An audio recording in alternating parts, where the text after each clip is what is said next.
கர்த்தரும்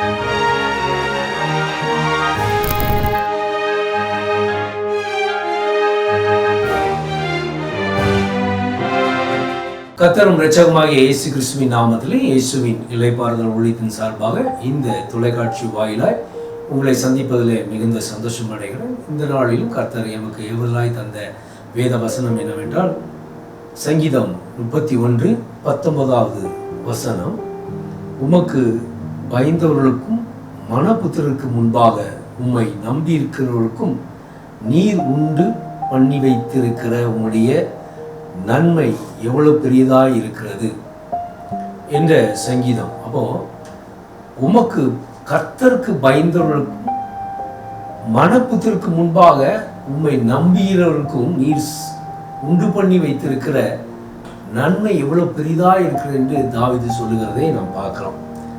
அப்போ தேவன் தாவீதுக்கு எப்படிப்பட்ட காரியங்கள் எல்லாம் செய்தார், எப்படிப்பட்ட நன்மை எல்லாம் செய்தார் என்றால், அநேகருக்கு முன்பாக அவன் ராஜாவாய் இருந்த பொழுது கூட தேவ சமூகத்தை விட்டு அவன் விலகாதபடி எதை கேட்டாலும் அவர்களிடத்தில் விசாரித்து கேட்கிற ஒரு அனுபவம் உடையவனாய் அவன் காணப்பட்டதை நாம் பார்க்க முடிகிறது. அப்படிப்பட்ட அவன் எந்த நிலையிலுமே கர்த்தரை விட்டு விலகாதிருந்தான். அவன் தேவனுக்கு பயந்திருந்தான். ஒன்று. இரண்டாவது, மனபுத்திரருக்கு முன்பாக தேவனை தைரியமாக மேன்மைப்படுத்தினான்.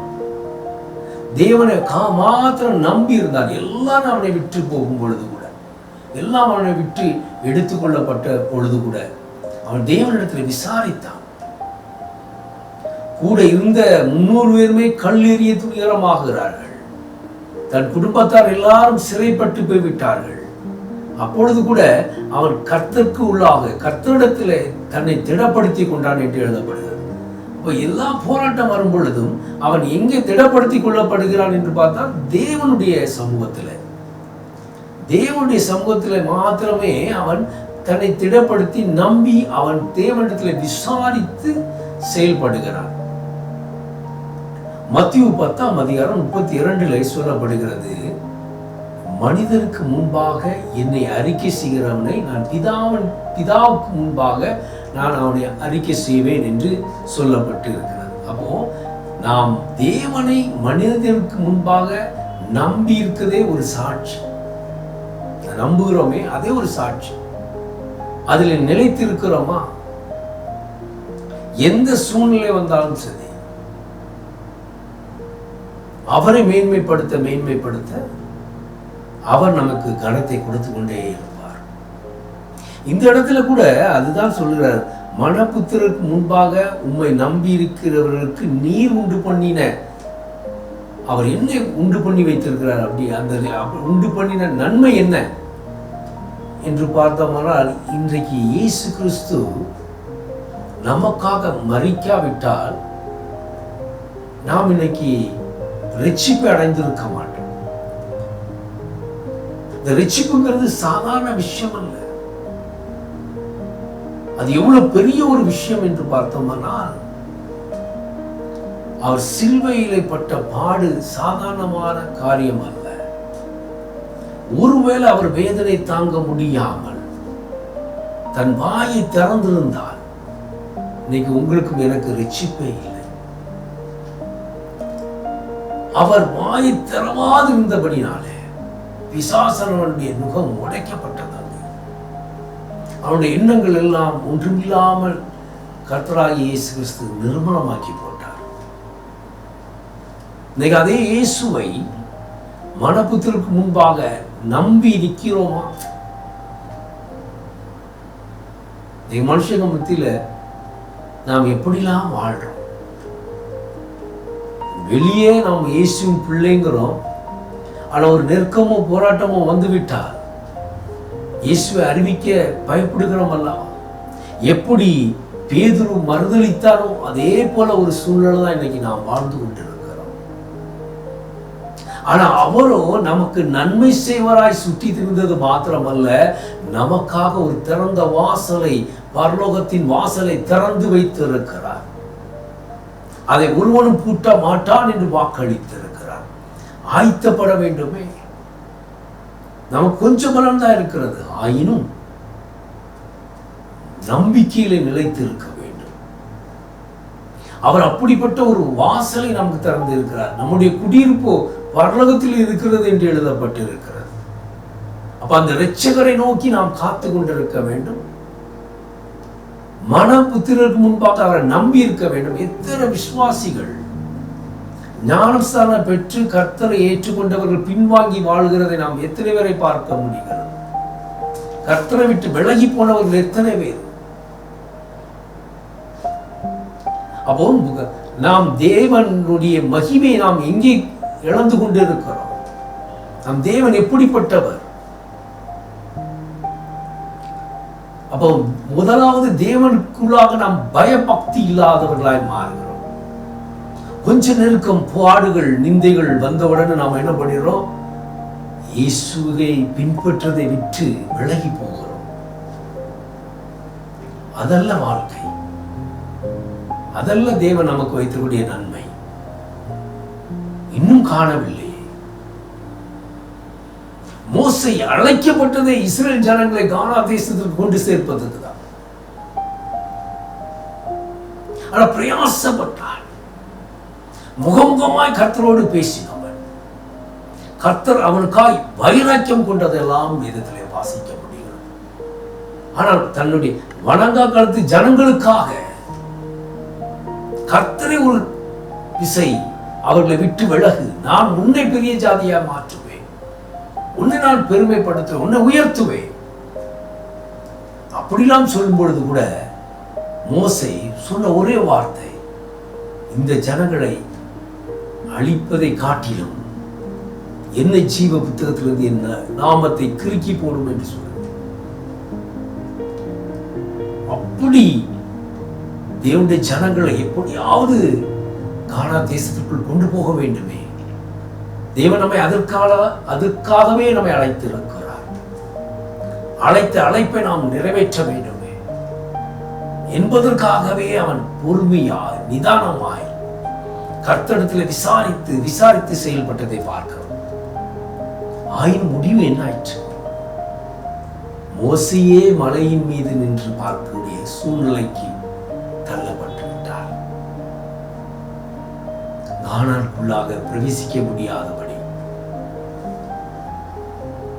நீங்களும் நானும் என்ன? கர்த்தரையே நம்பி வந்தவன், கர்த்தருக்கே பயந்திருந்தவன், கர்த்தருடைய வார்த்தையின்படியே செயல்பட்டவன்.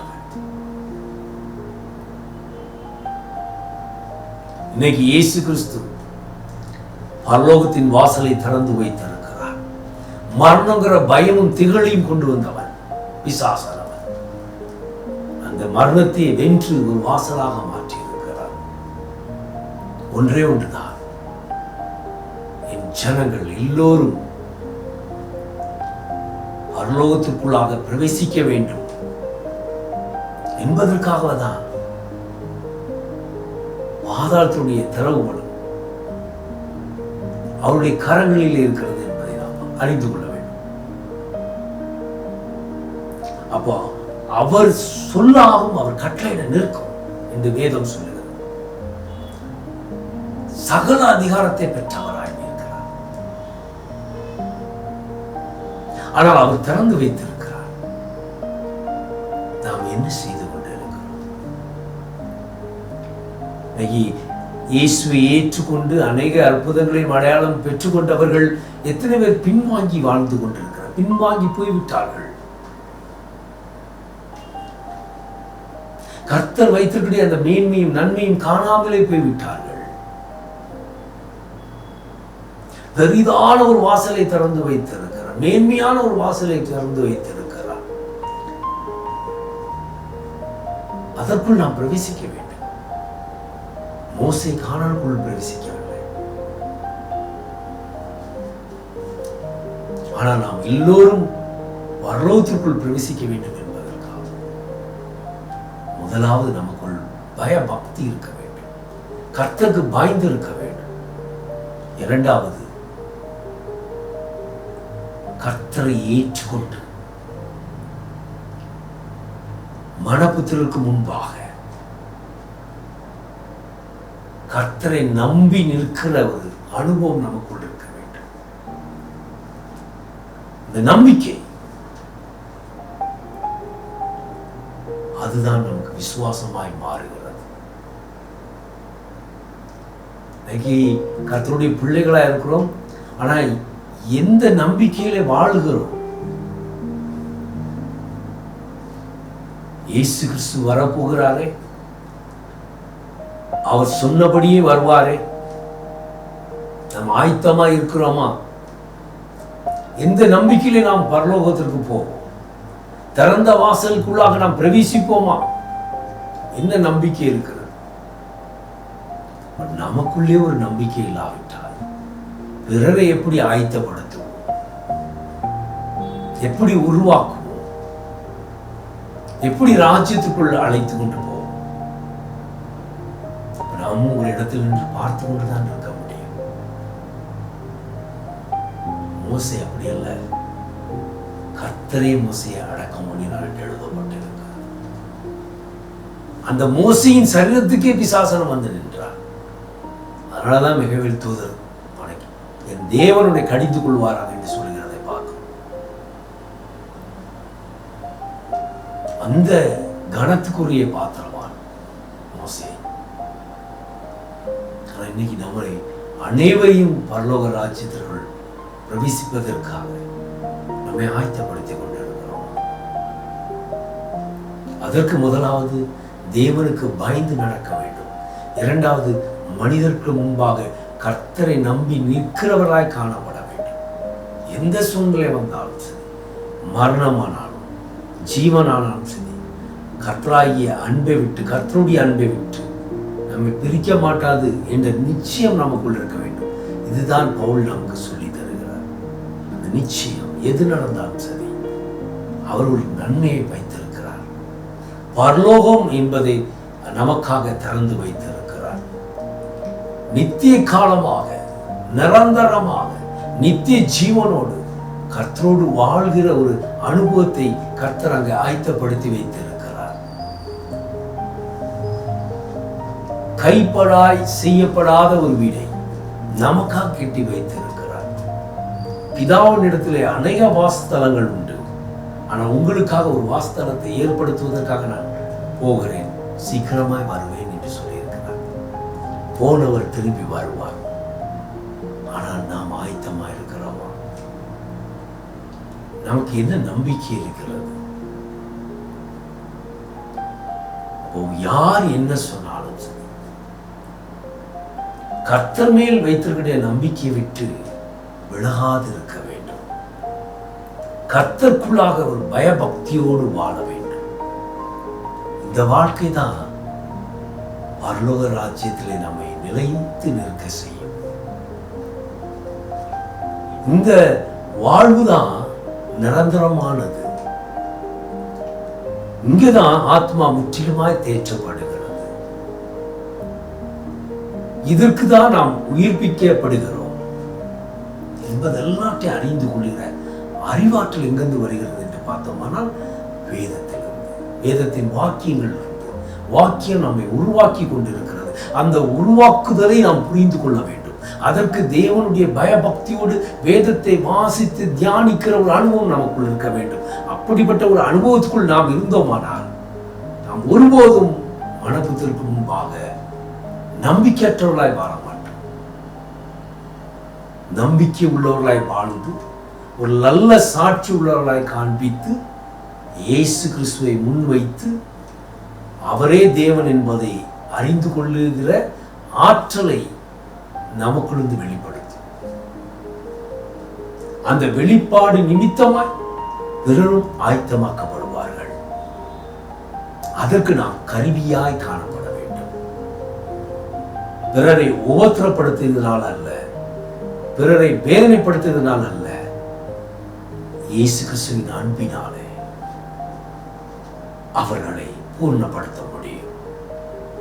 அதனால எந்த சூழ்நிலையும் சரி, அவருக்கு பயந்தவர்களாகும் மனப்புத்திற்கு முன்பாக நிலைத்து இருக்கிறவர்களாய் நாம் காணப்பட்டோமானால் அவர் வைத்திருக்கிற நன்மை எவ்வளவு பெரிது என்பதை நாம் புரிந்து கொள்ள முடியும்.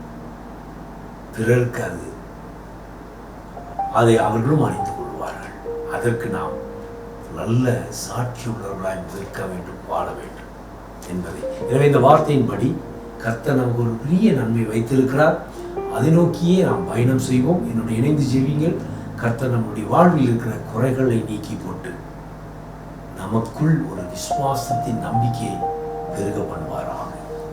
நன்றி தகப்பனே, இந்த வேளையிலும் அப்பா நாங்கள் ஜெபித்த எல்லா ஜெபத்தையும் கேட்டுக்கொண்டு இருக்கிறீர். அதற்காக ஸ்தோத்திரம். இப்பொழுது கூட என்னோடு கூட இணைந்து ஜெபிக்கிற ஒவ்வொரு பிள்ளைகளையும் ஆசீர்வதிப்பேராக. நீர் எங்களுக்கு வைத்திருக்கிற அந்த நன்மையை அப்பா நாங்கள் அறிந்து கொள்கிற அறிவாற்றலை எங்களுக்கு தாருமாட்டவர்கள். எந்த சூழலிலும் மனிதர்களுக்கு முன்பாக நம்பிக்கையற்றவர்களாய் இராதபடி என் தேவன் மீது நம்பிக்கை உள்ளவர்களாய் வாழ்கிற நல்ல ஒரு வாழ்க்கையை தந்தருள்வீராக. அதற்கு நாங்கள் பயபக்தி உள்ளவர்களாய், உண்மையிலே நிலைத்திருக்கிறவர்களாய், அன்பிலே பெருகி இருக்கிறவர்களாய் காண கிருபை செய்யும். தொடர்ந்து என்னோட இணைந்து ஜெபிக்கிற பிள்ளையுடைய வாழ்க்கையில் இருக்கிற குறைகளெல்லாம் இயேசு கிறிஸ்துக்குள்ளாக நிறைவாகட்டும் என்று ஜெபிக்கிறேன். பலத்த காரியங்களை செய்யும் அப்பா. சாட்சிகள் பெருக, அற்புதங்களை காண கிருபை செய்வீராக. இயேசு கிறிஸ்துவின் இனி நாமத்தில் ஜெபிக்கிறோம் ஜீவனுள்ள நல்ல பிதாவே, ஆமென். ஆமென். கர்த்தர் உங்கள் ஒவ்வொருவரையும் ஆசீர்வதிப்பாராக, வழி நடத்துவாராக. உங்களுக்காக ஜெபிப்பதற்காக தொலைபேசி எண்கள் கொடுக்கப்பட்டிருக்கிறது. அதை தொடர்பு கொண்டு உங்கள் விண்ணப்பங்களை தெரிவித்து ஜெபித்துக் கொள்ளலாம். உங்கள் சாட்சிகளை பகிர்ந்து கொள்ளுங்கள். அநேகர் சாட்சிகளை பகிர்ந்து வருகிறீர்கள். அதில் நிலைத்திருக்கும்படி கர்த்தர் கிருபை செய்வாராக. ஆமென். God bless you.